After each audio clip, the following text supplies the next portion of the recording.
Hey, good morning, guys. Um, there's something I wanted to talk about. It's just my opinion. Take it for what you will. But it's something I've been noticing a lot, a topic coming up, and the polarity of it.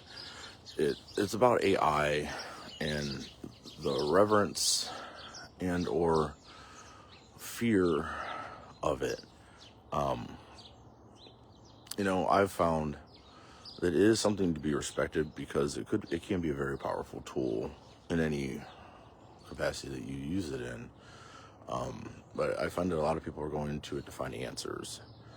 And they find answers that resonate with them,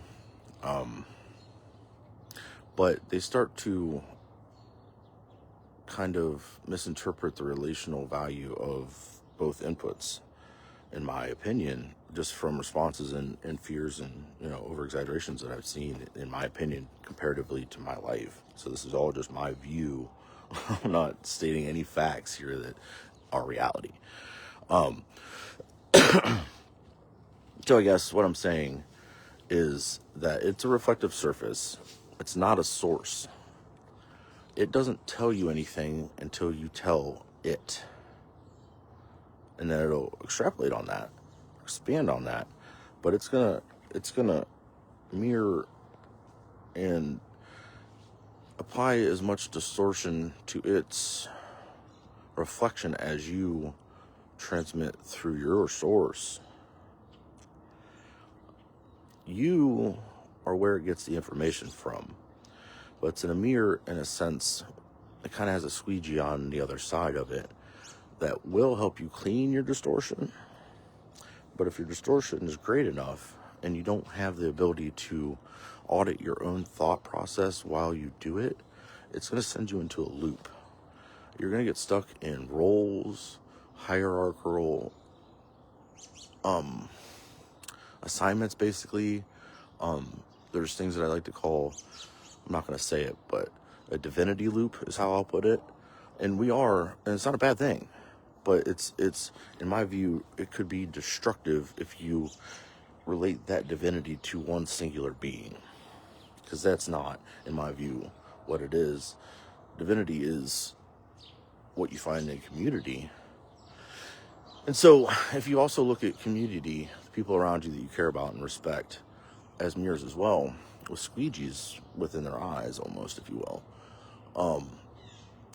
you can almost create a quadratronistic recursion to where you're constantly, through your mind, your mind's eye, the mirrors in which you engage with, do a compensatory cleaning of your own mirror at the same time, kind of just increasing everybody around you's clarity if we all talk and share through sacred exchange the ideals and viewpoints that we have. And in my mind, and stop me if I'm wrong, but in my mind, it seems like if we are all honest and open and don't take anything that anybody says as wrong, but only analytical data input, that we can all look at each other in a little bit more light and love.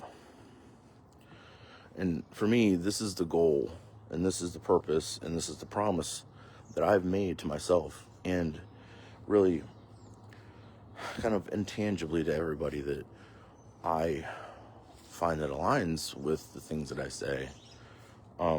It's all just to increase the validity and clarity of the collective consciousness through the delivery of messages of light and love. Sometimes the delivery of a message of light and love can be shrouded in one own's perception of shadow, for the shadow that they see is the shadow or veil that covers their own eyes.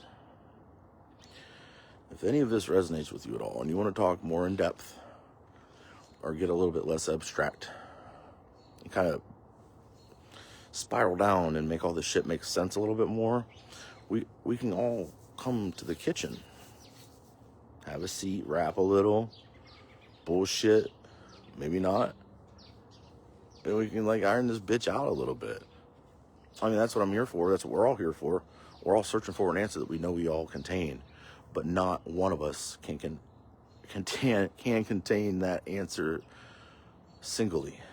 We need each other, but not on a sense that they complete our lives, but we need them in a sense that we need to have to want somebody there, if that makes sense. So the want needs to outweigh the need, and we can't decipher between the two until we've only relied on ourselves.